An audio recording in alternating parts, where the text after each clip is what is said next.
In this video, we're going to teach you how to temper chocolate by tabling it. First step is you weigh out your chocolate, whatever you need. Please make sure you're using pure couverture chocolate and not compound. Pop it into the microwave and in increments of 30 seconds, melt it down. Once melted, pour it onto a marble table that is extremely dry and clean. This is the tabling method.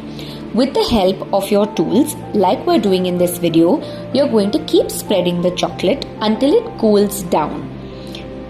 The more you spread it, the faster it will cool down.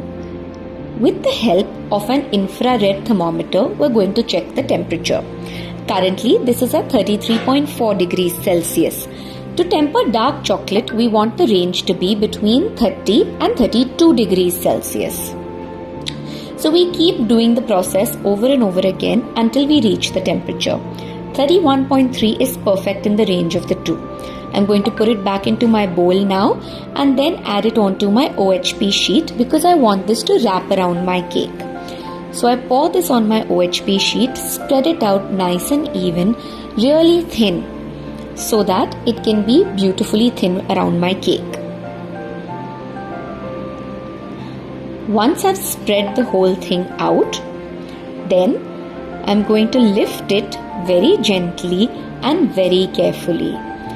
With the help of my spatula, I'll lift it.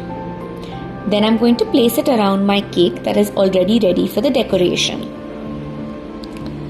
Next step is to tie a ribbon around it so that the chocolate holds in place. We then set this in the fridge for about 10 to 15 minutes.